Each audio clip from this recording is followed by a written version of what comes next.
ఎక్కడున్నావు అంటున్న తమ్ముని కూడా నేను అడుగుతున్నా, కేసీఆర్ అన్న ఎప్పుడు వస్తాడు? మీరు మాగంటి సునీతమ్మను 14 నాడు బంపర్ మెజారిటీతో గెలిపిస్తే కేసీఆర్ అన్న తప్పకుండా వస్తాడు. తిరిగి 500 రోజుల్లో రాష్ట్రానికి ముఖ్యమంత్రి అవుతాడు. మళ్ళీ పేదవాళ్ళకు మంచి రోజులు వస్తాయి. దయచేసి ఆలోచించండి.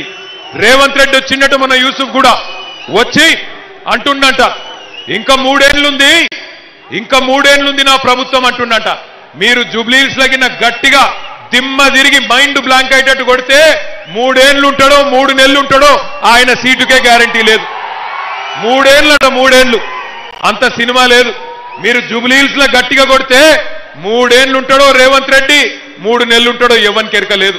ఎందుకంటే ఆల్రెడీ ఢిల్లీలో కత్తులు నూరుతుర్రట. ఢిల్లీలో బ్రహ్మాండంగా కత్తులు నూరుతుర్రట. నల్లగొండోళ్ళు ఖమ్మమోళ్ళు లీడర్లు బ్రహ్మాండంగా తయారైతుర్రట కుర్చీ గుంజేతందుకు.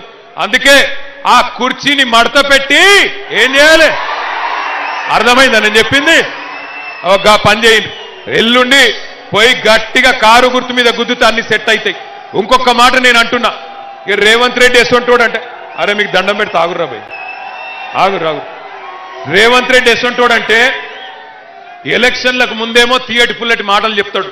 నీకు 10,000 కోట్లు కావాలన్నా తీసుకో, నీకు 6,000 రూపాయలు కావాలన్నా తీసుకో, నీకు 3,000 కోట్లు కావాలన్నా తీసుకో అంటాడు. అటెన్క మీరు అడిగిరనుకో జూబ్లీహిల్స్ లా, అన్నా నీకే ఓటేసినాం మరి ఏమాయా పైసలు ఎప్పుడు ఇస్తావంటే ఏమంటాడు తెలుసా? పైసలు ఎక్కడున్నాయి? నా దగ్గర పైసలు లేవు, నన్ను గోసుక తింటారా? నేను ఢిల్లీకి పోతే నన్ను దొంగలెక్క చూస్తుండ్రు, చెప్పులు ఎత్తుకపోతాడేమో అని అపాయింట్మెంట్లు ఇస్తలేరు. గిచ్చిల్లర మాటలు మాట్లాడతాడు. నేను అడుగుతున్నా, చాలా మంది ముఖ్యమంత్రులను చూసినాం ఈ 25 ఏళ్లలో. చంద్రబాబు నాయుడు గారిని చూసినాం, రాజశేఖర్ రెడ్డి గారిని చూసినాం, రోషయ్య గారిని చూసినాం, కిరణ్ కుమార్ రెడ్డి గారిని చూసినాం, తర్వాత మన నాయకుడు కేసీఆర్ గారిని చూసినాం. ఎన్నడన్నా ఒక్క ముఖ్యమంత్రి ఇంత చిల్లరగా ఇంత దివాలకోరు మాటలు మాట్లాడిన ముఖ్యమంత్రి ఇంకెవరు ఉన్నారా? మీరు ఏమాయన్నా 2,000 పెన్షన్లు అంటివి, 4,000 చేస్తా అంటివి, 2,000 పెన్షన్ను ఎప్పుడు ఇస్తావంటే నీ లాగుల తొండలు ఇడిచి పెడతా అంటాడు. ఏమాయన్నా మరి 6,000 పెన్షన్ అంటివి కదా, ఎక్కడ బాయ్ అంటే నీ గుడ్లు వీకి గోటీలు ఆడతా అంటాడు. ఏమాయన్నా తులం బంగారం ఇస్తా అంటివి, ఏం సంగతి అంటే నీ పేగులు వీకి మెడలేసుకుంటా అంటాడు. పిల్లగాళ్ళు పోయి ఉద్యోగాలు అడిగితే వాళ్ళను పోలీసులతో కొట్టిస్తాడు. 3 ఏళ్లుంటా ఇంకా 3 ఏళ్లున్నది ప్రభుత్వం అంటున్నాడు కాంగ్రెస్ ఆయన.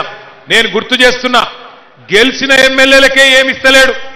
64 మంది కాంగ్రెస్ ఎమ్మెల్యేలు గెలిచిండ్రు 2023లో. ఇలా వాళ్ళే చెప్తున్నారు కాంగ్రెస్ ఎమ్మెల్యేలు, మాకే దిక్కులేదు,